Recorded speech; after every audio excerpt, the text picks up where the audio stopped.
എന്ത് ചൂടാലേ! കേരളം മൊത്തം ചുട്ടുപൊള്ളുവാണ്.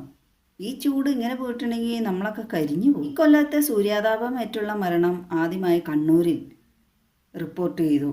സനൽകുമാർ എന്ന യുവാവാണ് കിണറുപണിക്കിടെ സൂര്യാഘാതമേറ്റ് മരണപ്പെട്ടത്. സൂര്യാതാപം ഏൽക്കുമ്പോൾ നിർജ്ജലീകരണം സംഭവിക്കുമെന്നാണല്ലോ. ശരീരത്തിലെ ജലാംശം വറ്റിപ്പോകും. ദിവസം ഒരു 3 ലിറ്ററെങ്കിലും വെള്ളം കുടിക്കണമെന്നാണ് ഡോക്ടർമാരുടെ അഭിപ്രായം. കിഡ്നി രോഗം അങ്ങനെയുള്ള എന്തെങ്കിലും അസുഖമുള്ളവരാണെങ്കിൽ വെള്ളം കുടിക്കുന്നതിന് പരിമിതിയൊക്കെ ഉണ്ട്. അതൊക്കെ ഡോക്ടറോടൊക്കെ ചോദിച്ച് മനസ്സിലാക്കിയിട്ട് ചെയ്യുക. കുട്ടികൾ പരമാവധി 11 മണി മുതൽ ഒരു വൈകുന്നേരം വരെ, വെയിലാറുന്ന വരെ പുറത്തേക്ക് ഇറങ്ങാതിരിക്കുന്നതായിരിക്കും നല്ലത്. ഈയിടെ 5 വയസ്സുകാരൻ സൂര്യാതാപമേറ്റ് കുഞ്ഞിൻ്റെ ശരീരത്തിലൊക്കെ പൊള്ളി വൈറൽ വീഡിയോ കണ്ടായിരുന്നു. ഇനി പറയുന്നത് മൂത്രമൊഴിക്കാൻ മുറ്റത്തേക്ക് ഇറങ്ങിയപ്പോഴാണ് സൂര്യാതാപം ഏറ്റത്. എന്റെ വീട് പാലക്കാട് കുഞ്ചേരി. ഇത് കണ്ടു പൊള്ളിയിരിക്കണത്.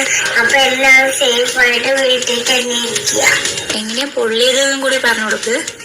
വീട്ടിറങ്ങിയിട്ട് പൊള്ളിയതാണ്. അപ്പൊ കൂട്ടുകാരൊക്കെ എന്ത് ചെയ്യണം? വീട്ടിറങ്ങി നടക്കരുത്. എന്താക്കണം? സേഫായിട്ട് വീട്ടിൽ തന്നെ ഇരിക്കുക. ഫ്രൂട്ട്സ് ഒക്കെ കഴിക്കാൻ ശ്രമിക്കുക. പച്ചക്കറികൾ കൂടുതലായി ഉപയോഗിക്കുക എന്നാണ്. ദഹനം എളുപ്പമാക്കുന്ന ഭക്ഷണങ്ങൾ ഉപയോഗിക്കാൻ ശ്രദ്ധിക്കുക. എരിവും പുളിയുള്ള ഭക്ഷണങ്ങളൊക്കെ ഒഴിവാക്കാൻ ശ്രദ്ധിക്കുക എന്നൊക്കെയാണ് ഡോക്ടർമാർ പറയുന്നത്. നിന്നുള്ള ഉപജീവനം നടത്തുന്നവരോട് ഇപ്പോൾ വെയിൽ കൊള്ളരുത് എന്നൊന്നും പറയാൻ കഴിയില്ല. വെയിലത്ത് പണിയുന്ന ഒത്തിരി പേരുണ്ട്. എങ്കിലും ശരീരം ഒത്തിരി വേർക്കോ ചൂടൊക്കെ ഏൽക്കുവാണെങ്കിൽ തണുപ്പിക്കാൻ ഞാനൊക്കെ ചെയ്യുന്ന ഇടയ്ക്കിടയ്ക്ക് മേത്ത് വെള്ളം ഒഴിച്ചുകൊണ്ടിരിക്കും.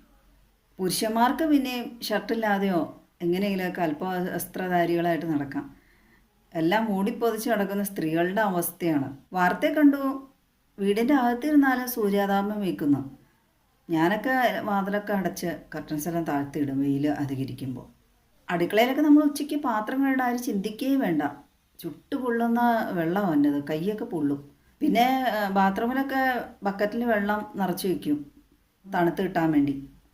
അല്ലാണ്ട് നമ്മൾ കുളിക്കുന്ന സമയത്ത് നിന്ന് തുറന്ന പൈപ്പിലാണെങ്കിലും ഷവറിലാണെങ്കിലും ഭയങ്കര ചൂടുള്ള വെള്ളമായിരിക്കും.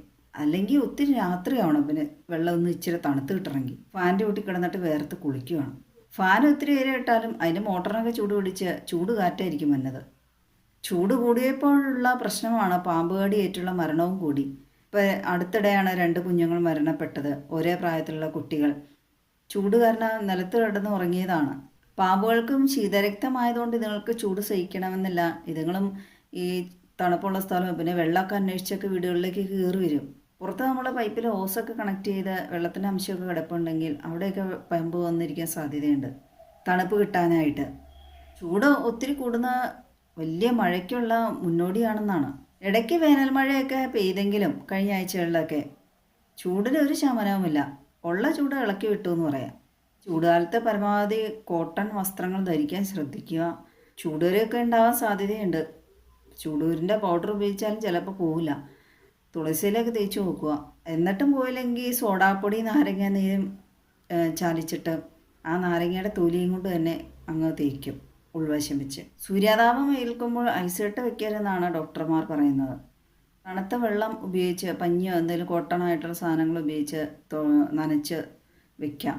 പകൽ സൂര്യനെങ്കിലും രാത്രി ചന്ദ്രനെങ്കിലും എന്നെ ബാധിക്കില്ലെന്ന ബൈബിൾ വചനം ഓർമ്മ വരികയാണ്. സൂര്യൻ്റെ താപം ആളുകളെ ബാധിക്കും എന്നുള്ളതാണ് സനൽ എന്ന അദ്ദേഹത്തിൻ്റെ മരണത്തെ സൂചിപ്പിക്കുക. കൊച്ചുകുട്ടിക്കും പൊള്ളിയിലോ കൊച്ച് എന്തായാലും നുണ പറയില്ലല്ലോ. മറ്റുള്ള കുട്ടികൾക്ക് ജാഗ്രതാ നിർദ്ദേശം നൽകുകയാണ്. സ്കൂൾ വാട്സാപ്പ് ഗ്രൂപ്പിലാണ് കുട്ടി ഇങ്ങനെ ഒരു സന്ദേശമിട്ട് ത്രിജൽ എന്ന പേരുള്ള കുഞ്ഞ്.